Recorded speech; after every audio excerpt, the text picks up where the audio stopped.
எழில் சுடர் சீரியலில் இப்போ ஒரு அட்டகாசமான எபிசோடு வந்திருக்கு. இந்துமதி கிட்ட சுடர் வந்து எழில பற்றி ஃபுல்லாக வத்தி வைக்கிறாங்க. அந்த இடத்துல இதெல்லாம் கேட்டு தலை சுற்றி போகிறாங்க. நம்ம இந்துமதி வேறு லெவலில் ஃபன்ஃபுல்லாக இருந்துச்சுன்னே சொல்லலாம். மிஸ் பண்ணாமல் பாருங்கள். நம்ம எழிலுக்காக வந்து சுடர் வந்து கஷ்டப்பட்டு சமைச்சு அப்படியே வந்து டைனிங் டேபிளில் வந்து வைக்கிறாங்க. சாலட் வந்து பார்க்குறாங்க. என்னது வழக்கமாக சாப்பிட்ற சாலட் மாதிரி இல்லையே, சாலட்டே ஈஸியான டிஷ் தான் ப்ரிப்பேர் பண்ணுறதுக்கு, அதை யாரா இவ்வளோ கேவலமாக பண்ணது அப்படின்னு சொல்லி செல்வி கிட்ட வந்து கேட்குறாங்க. இன்றைக்கி நான் சமைக்கலையா, சுடர் தான் சமைச்சாங்க.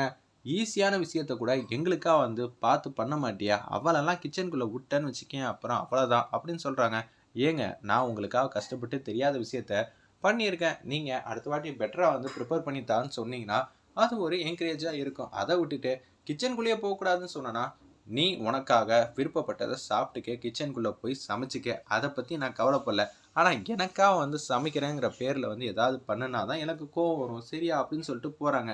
என்ன மனுஷன்யா இவர் இப்படி இருக்காரு அப்படின்னு சொல்லி ஃப்ளோவில் வந்து சொன்னோன்னே, என்ன சொன்னேன் பின்ன, நான் உங்கள் மனசில் இடம் பிடிக்கணும்னு நான் சொன்னேன். நான் வந்து இன்னும் கொஞ்ச நாளில் வந்து வெளிநாட்டில் செட்டில் ஆக போகிறேன். அப்படி இருக்க சுச்சுவேஷனில் உங்களை வந்து கொஞ்சமாவது மாற்றணும்னு சொல்லி போராடினா இப்படி பண்ணுறீங்க, நீ என்ன மாற்ற போறியான்னு சொல்லி கண்ணா அப்படின்னான்னு நம்ம சுடரை வந்து திட்டிட்டு அவர் மாட்டு போக ஆரம்பிச்சிடுறாங்க. இது எல்லாம் வந்து ஜன்னல் வழியாக நம்ம இந்துமதி வந்து பார்த்துக்கிட்டே இருக்காங்க. இந்த பொண்ணு ரொம்பவே பாவம், நம்ம குடும்பத்துக்கிட்ட மாட்டிக்கிட்டு ரொம்ப கஷ்டப்படுது. இந்த பொண்ணுக்கு நம்ம எப்படி உதவி பண்ணலாம், நேரடியாக வீட்டுக்குள்ளே போனால் நம்ம கண்ணுக்கு வந்து அவள் தெரிகிற மாதிரி அவள் கண்ணுக்கு நம்ம மட்டும்தான் தெரியும். இப்போ இந்த பிரச்சனையை எப்படி ஹேண்டில் பண்ணுறது, சுடர் வந்து கார்டன் ஸ்பேஸ்க்கு வந்து வந்துடுறாங்க. அப்போன்னு பார்த்து இந்த மனுஷனை சுத்தமாக வந்து புரிஞ்சிக்கவே முடியல. நான் எதுக்காக பேசுகிறேன், நான் இது மாதிரி எழில்கிட்ட அன்பா பாசமாக நடந்துக்கிட்டா எங்கள் ரெண்டு பேருக்குள்ளே சின்னதாக ஒரு பாண்டிங் வரும். அந்த பாண்டிங்கை வச்சு குழந்தைகிட்ட இதை இதெல்லாம் எதிர்பார்க்குறாங்க, இதை இதெல்லாம் பண்ணுங்கன்னு சொல்லலான்னு பார்த்தா அவர் மாட்டுக்கு என்ன புரிஞ்சிக்கவே மாட்டேங்கிறாங்க. நான் வெளிநாடு போயிட்டேன்னா இந்த குழந்தைங்கலாம் என்னதான் வந்து கேர்டேக்கராக வரணும்னு சொன்னாங்கன்னா என்னால் வர முடியாது. அதுக்காக தான் இந்த மாதிரி எழிலுக்கு வந்து ஐஸ் வச்சு குழந்தைங்களை பற்றி புரிய வைக்கலான்னு மல்லு கட்டினா அவர் கொஞ்சம் கூட ஏற்றுக்க மாட்டேங்கிறாருன்னு சொல்லி யோசிச்சுட்டு இருக்கப்ப நம்ம இந்துமதி வந்து உசு உசுன்னு சவுண்டு வந்து கொடுக்குறாங்க. அந்த இடத்துல யாரா அது இப்போன்னு பார்த்து இது மாதிரி சவுண்டு கொடுக்குறா, நான் தான் இங்கே பாருமா அப்படின்னு சொல்லும்போது, நீங்களா, நான் பயந்தே போயிட்டேன், ஏதோ பேயோ பிசாசோ தான் வந்திருக்கோன்னு நினச்சி பயந்துட்டேங்கிற மாதிரி செம காமெடி பண்ணுறாங்க. அந்த இடத்துல நம்ம சுடரு, என்ன பிரச்சனை உனக்கு, எழில் சார்கிட்ட ஏன் இவ்வளோ பிரச்சனை பண்ணிகிட்டு இருக்க, நானும் பிரச்சனை பண்ணுறேன் பார்த்தீங்களா, உங்களுக்கே அது மாதிரி தான் தெரியுது, நீ புலம்புனது எல்லாத்தையும் நான் கேட்டேம்மா, அதனால தான் கேட்டுட்டிங்களா.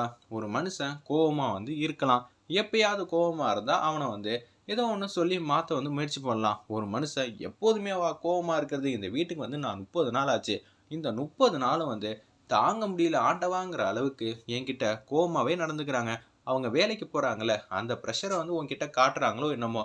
ஓ, ஒருவேளை எல்சார் மட்டும்தான் வந்து வேலைக்கு வந்து போகிறாரு போல இருக்கு, ஏன் மற்றவங்களாம் யாரும் போகிறது இல்லையா, ஏன் நான் பார்க்காத வேலையா, குழந்தைங்கள பார்த்துக்கிறது எவ்வளோ தெரியுமா கஷ்டமான வேலை, ஒவ்வொரு நேரத்துக்கு ஒவ்வொரு மாதிரி மாறணும், அஞ்சலி கிட்ட பேசும்போது குழந்தையாவே மாறிடணும் தெரியுமா அப்படின்னு சொல்கிறாங்க. உன் கஷ்டம் எல்லாம் எனக்கு புரியுது, ஆனால் நம்ம எழிலுக்கு புரிய மாட்டேங்குது, சாரி எழில் சாருக்கு எதுவும் புரிய மாட்டேங்குது அப்படின்னு நம்ம இந்துமதி வந்து பெர்ஃபார்ம் பண்ணிட்டு இருக்காங்க. எழில் வந்து சாப்பிடாம போனதை நினச்சி உனக்கு வருத்தம் இருக்கா இல்லையா, எனக்கு வருத்தமாக தான் இருக்குது, அதை விட்டா என்னங்க சொல்கிறது, எழில் வந்து சரியே இல்லைங்க. ஏன், எழில் மேலே அவ்வளோ புகார் சொல்கிறதுக்கு ஏகப்பட்ட விஷயம்லாம் இருக்குது. எங்கள் அப்பா கிட்ட கையில் வந்து காசே இருக்காது, எங்கள் அப்பா ஒரு நாளைக்கு கம்மியாக தான் சம்பாதிக்கிறாரு, இருப்பினும் வந்து மாதத்துக்கு 2 வாட்டியாவது என்னை வெளியில் வந்து கூட்டிகிட்டு போவாங்க, பீச்சுக்கு சினிமாவுக்கு இது எல்லாம் கூட்டிகிட்டு போயிட்டு என்னை நிம்மதியாக ஹாப்பியாக வந்து பார்த்துப்பாங்க தெரியுமா. அப்பேற்பட்ட நல்ல அப்பா எனக்கு அமைச்சிருக்காங்க. எங்கள் அப்பாட்ட மட்டும் கையில் காசு இருந்தால் என்னெல்லாம் செஞ்சுருப்பாங்க. ஆனால் எழில்கிட்ட என்னதான் இல்லை, கோடிக்கணக்கான ரூபா சொத்துலேருந்து எல்லாம் இருக்குது. ஆனால் அவர் எப்போ பார்த்தாலும் குழந்தைங்களுக்கு ஒரு நல்ல சாப்பாடு, சரி விடுங்க, பிடிச்சமான சாப்பாடு கூட வாங்கி தரது இல்லை. அது மட்டும் இல்லாமல் இதுதான் செய்யணும் இதுதான் செய்யக்கூடாதுன்னு குழந்தைங்கள போட்டு பாடாப்படுத்திக்கிட்டு இருக்காரு. இது எல்லாம் பாசங்கிற பேரில் அவர் ரொம்ப வந்து கஷ்டப்படுத்திக்கிட்டு இருக்காங்க தெரியுமா. ஒரு பீச்சு கூட்டிகிட்டு போகிறதில்ல, பார்க்கு கூட்டிகிட்டு போகிறதில்ல, குழந்தைங்களுக்கு என்ன பிடிக்குமோ அதெல்லாம் செய்கிறதே இல்லை. குழந்தைங்களுக்கு கிஃப்ட் வாங்கி கொடுத்தா கூட புக்கெல்லாம் வாங்கி தராங்க, அதுவும் நம்ம அஞ்சலி பாப்பாவுக்கு கிராவிட்டி சம்மந்தப்பட்ட புக் வாங்கி தராங்கன்னா பார்த்துக்கோங்களேன்னு சொல்லி அல்டிமேட்டாக வந்து பெர்ஃபார்ம் பண்ணிகிட்டு இருக்காங்க. அந்த இடத்துல நம்ம சுடரு, சரி கம்ப்ளைண்ட் ரொம்ப பெருசாக போயிட்டே இருக்கு, நான் உனக்கு சமைக்கிறது எப்படின்னு கற்றுக் கொடுக்குறேன், அதுவும் இந்துமதி சமையலை வந்து உனக்கே வந்து கற்றுக் கொடுக்குறேன் அப்படின்னு சொன்னேன். இது ஈஸியா, நான் இந்த பக்கத்து வீட்டில் தானே இருக்கேன், நீ என் வீட்டுக்கு வா, அப்போ தான் நான் உனக்கு சமையல் வந்து சொல்லித்தருவேன். இல்லையே, நீங்கள் வாங்க இங்கேயே வந்து சமைச்சிங்கன்னா எனக்கு ஈஸியாக இல்லை இருக்கும், அதெல்லாம் செட்டே ஆகாதுமா, நான் மட்டும்தான் உன் கண்ணுக்கு தெரியுவேன், நீ என் கண்ணுக்கு தெரிவ. ஆனா மத்தவங்களுக்கெல்லாம் பேசுறத பார்த்தா பயந்துர மாட்டாங்களா? என்னங்க சொன்னீங்க? அதெல்லாம் இல்லம்மா. நீ என் வீட்டுக்கு வா. அப்பதான் நான் கன்வீனியன்ட்டா வந்து சொல்லி தர முடியும். இந்துமதி கை சமையல்னா, உங்களுக்கு கை பக்குவம்லாம் வருமா? அப்படின்னு சொல்லி கேட்குறாங்க. இந்துமதி கிட்ட நான் எத்தன வாட்டி தெரியுமா சமையலே வந்து கத்துருக்கேன். இந்துமதி தான் என்னோட மாஸ்டரே. அவங்க தான் எனக்கு சமையலே கத்துக் குடுத்தாங்க. அப்படிங்களா? எல்லாரும் சாப்பிடுறவங்க இந்துமதி கைப்பக்குவம், என் கைப்பக்குவம் ஒண்ணா இருக்குங்கிற மாரி சொல்லுவாங்கன்னு சொன்னோனே, மேடைக்கிட்ட வந்து கூப்பிடுறாங்க. இந்தந்த டிஷ்லாம் வந்து இப்ப இங்க இருந்தே ஆவணும். என்ன சொல்றீங்க? அந்த டிஷ்லாம் வந்து சமைக்கிறதுக்கு ஏத்த மாரி பொருள்லாம் வாங்கியே ஆவணும். இன்னும் கொஞ்ச நேரத்துல என் ஃப்ரெண்ட் வந்து வரப்போறா. நீ என்ன வாய்ஸ் மட்டும் தான் குடுக்குற? ஆள் எங்க இருக்கு? அப்படின்னு கேட்குறாங்க. உடனே வந்து கடுப்பாயிட்டாங்க. நம்ப இந்துமதி. ஏன்னா, அவங்க மேடி வந்து வாய்ஸ் மட்டும் தான் குடுத்துட்டு இருக்காங்க அந்த இடத்துல. நான் முன்னாடி வந்தா மட்டும் நீ என்ன கண்ணுக்கு தெரியவா போற? நான் இப்பயே உன் ஓனர் அம்மாவ பார்க்க போறேன் அப்படின்னு சொன்னோனே, கோவமா இருக்கியா? சாரிங்க, சாரிங்கன்னு சொல்லி இந்துமதிய சுத்தி சுத்தி வந்து பேசிட்டு இருக்காங்க. எங்கங்க இருக்கீங்க? கிழக்குல இருக்கீங்களா? மேற்குல இருக்கீங்களான்னு எதுவுமே தெரியாம நான் எப்படிங்க பெர்ஃபார்ம் பண்ண முடியும்? இன்னொன்னு சொல்றேன். சுடர்ன்னு ஒரு பொண்ணு வந்து வரப்போறா.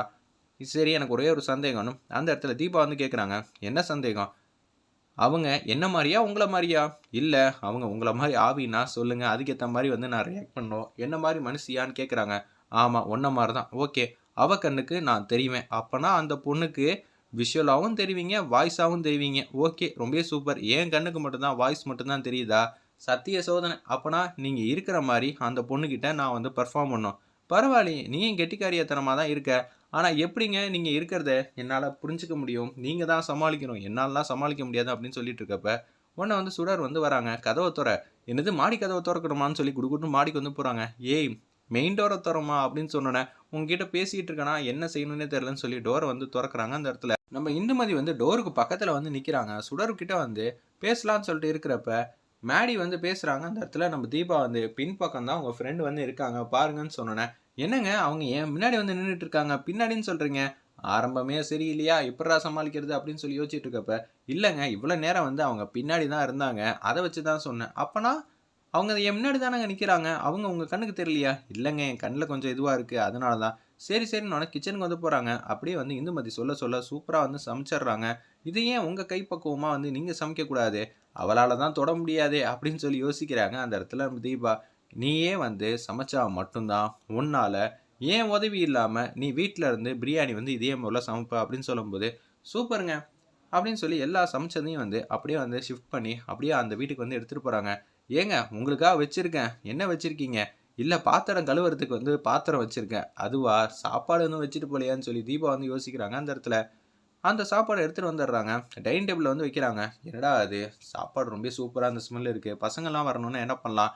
லைட்டா மூடிய தொறந்து வைப்போம்ன்னு சொன்னோனே, வாசனை வந்து பிரமாதமா வந்து வெளியில வந்து போயிட்டுருக்கு. அப்பன்னு பார்த்து, நம்ப கவின் மாட்டுக்கும் குடுகுடுன்னு மாடிக்கு வந்து போறாங்க. என்னடா கவின் சாப்பிடலையான்னு சொல்லி சுடர் வந்து கேட்டோனே, எனக்கு வந்து முக்கியமான டயகிராம்லாம் வரைய வேண்டியது இருக்கு. அதெல்லாம் வரைஞ்சதுக்கு அப்புறம் தான் சாப்பாட்ல கை வைப்போமா இந்த கவின்னு சொல்லும்போது, என்னது சூப்பரான ஸ்மெல் வந்திருக்கே அப்படின்னு சொல்லி கிட்டக்க வராங்க. தொறந்து பார்க்குறாங்க. வாவ்! நீயா சமைச்ச? அப்படின்னு சொல்லி அந்த சாப்பாட வந்து சாப்பிட்டு பார்த்தோன்னா, சுடர் நீ சமைக்க வாய்ப்பே இல்ல. எப்படி இவன் கண்டுபிடிச்சான்? ஏற்கனவே தான் நீ சமைச்சு நான் சாப்பிட்டுருக்கேனே! அப்பலாம் கம கமன்னு வாசனை வந்ததே இல்லையே! இந்த சாப்பாட்ல வேற ஏதோ ஒரு வித்தியாசம் வந்து இருக்கு. எங்கேயோ சாப்பிட்ட மாரி பழக்கப்பட்ட டேஸ்ட் மாரி இருக்கே! அப்படின்னு சொல்லும்போது, நம்ப அபி, குட்டி பாப்பா அஞ்சலி, காவ்யா 3 பேர் வராங்க. அபி இங்க வந்து சாப்பிட்டு பாரேன். எப்படி இருக்குன்னு மட்டும் பாருன்னு சொன்னோனே, அந்த தட்ட வந்து குடுக்குறாங்க. சாப்பிட்டு பார்க்குறாங்க நம்ப அபி. அந்த டேஸ்ட்ட வந்து கண்டுபிடிச்சிடுறாங்க. இது எல்லாம் வந்து நம்ம இந்துமதி வந்து தூரத்திலேருந்து பார்த்து ரொம்பவே சந்தோஷப்படுறாங்க. இவ இனிமேட்டு என்னோட டிஷ்ஷு ப்ரிப்பரேஷன்லாம் வந்து உங்களுக்கா வந்து செஞ்சு குடுக்க போறாம்மா. இத நான் தூரத்துல இருந்து நீங்க சந்தோஷமா இருக்கிறது எல்லாத்தையும் வந்து பார்க்க போறேன்னு இந்துமதி வந்து ஆனந்தமா வந்து பார்த்துட்டு இருக்காங்க. வெயிட் பண்ணி